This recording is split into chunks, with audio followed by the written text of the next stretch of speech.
어제 아침 강원도 강릉 해안도로에서 승용차 한 대가 바다로 떨어졌습니다. 차에 타고 있던 10대 남녀 5명이 모두 숨졌는데요. 숨진 10대들은 다른 사람의 명의로 차를 빌린 것으로 드러났습니다. 카쉐어링이라고 하는데 대면 확인 없이 차를 빌릴 수 있어서 허점이 많았습니다. 취재기자 연결해서 자세히 알아보죠. 지환 기자. 네, 강원 취재본부입니다. 어제 사고 내용을 좀 정리를 해봐야 될 것 같습니다. 모두 그 10대 친구 사이였죠?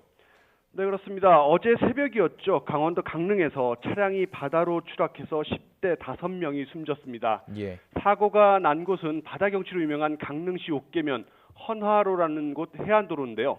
신고 접수 후에 30분 만에 이들을 빼내서 병원으로 옮겼지만 안타깝게도 모두 숨졌습니다.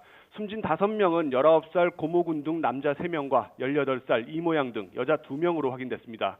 친구 사이인 이들은 고등학교를 졸업한 사회 초년생이었습니다. 당시 사고 상황 인터뷰 보시죠. 반바짝이 많이 찌그러져 있고 차 문이 안 열리는 상태였습니다. 차가 이제 추락한 지점은 한 20m 지점까지. 차 문이 열리지 않는 상황이었군요. 참 안타까운 사고인데요. 사고 원인 조사는 이루어지고 있습니까? 네, 사고가 난 해안도로는 강릉 금진해변에서 정동진항으로 이어지는 그런 곳입니다. 바다와 맞닿아서 드라이브 코스로 주목받고 있지만 해안선을 따라 굴곡이 많아서 사고 위험이 큰 곳인데요.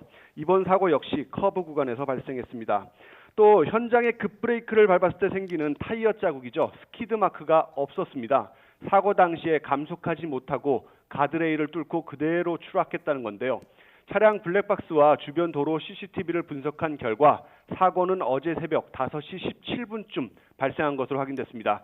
차를 몬 지 40분도 안 돼 사고가 났는데 경찰은 운전 미숙 가능성이 가장 클 것으로 보고 있습니다.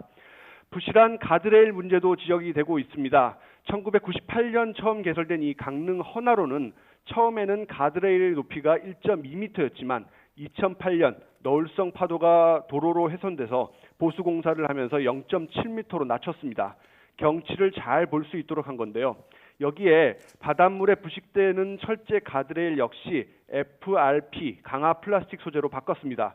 도로와 인도를 구분하는 턱이 낮고 가드레일이 쉽게 부러지는 소재여서 추락 사고를 막지 못했습니다. 참 여러 가지 상황들이 겹친 것으로 보입니다. 숨진 이 10대들이 탄 차량 렌터카로 확인이 됐죠? 그 새벽에 빌렸다고요? 네, 그렇습니다. 새벽 4시 40분쯤이었습니다. 동해 고속버스 터미널 인근 차고지에서 차를 빌린 것으로 확인됐습니다. 일반적인 렌터카가 아니고요.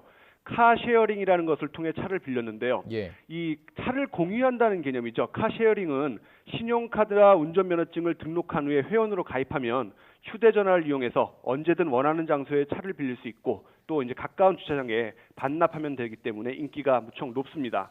문제는 이들이 다른 사람, 그러니까 22살 된 아는 형의 아이디와 개인정보를 이용해서 차를 빌렸다는 겁니다. 물론 숨진 고군과 이군 2명은 운전면허를 가지고 있어서 운전에는 문제가 없는데요. 해당 업체 규정상, 카쉐어링 업체 규정상 차를 빌릴 수 있는 나이가 되지 않았습니다. 예. 해당 업체는 만 21세 이상 면허 취득 후 1년이 지나야 회원 가입을 할 수 있는데요. 2000년, 2001년에 태어나서 아직 10대인 이들은 회원에 가입할 수 없었습니다. 이런 경우에 사고 후에도 보험상의 문제가 생길 수 있다고 합니다. 경찰 인터뷰 보시죠. 회원 가입한 사람이 아는 사람이더라고요. 아는 사람이 이제 차를 렌트해서 네. 그래서 그걸 타고 다닌 것 같아요.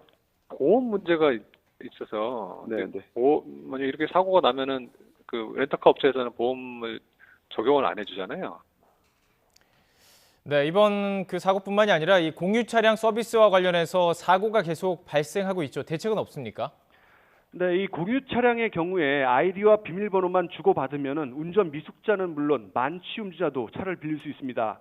또 인증 방식을 악용할 경우 무면허 운전자나 미성년자도 쉽게 운전할 수 있다고 하는데요. 실제 지난해 11월 충남 홍성에서는 술에 취한 대학생이 공유 차량을 몰다가 사고를 내서 3명이 숨지고 3명이 다치는 등 사고가 크게 나기도 했습니다. 정부는 카쉐어링 가입 시에 등록한 휴대전화 기기로만 이 예약과 이용을 할 수 있게 하는 인증 시스템 도입을 지난해부터 추진하고 있는데 아직 도입되진 않았습니다. 또 실제 이용자를 알 수 없는 이 비대면 서비스죠. 이 비대면 서비스의 특성상 마땅한 대안이 별로 없는 상황입니다. 카쉐어링 서비스 가입자가 매년 100만 명씩 증가해서 이제 700만 명이 넘었다고 하는데요. 어떤 형태든 간에 사용자 인증을 강화하는 제도 보완이 필요한 시점입니다.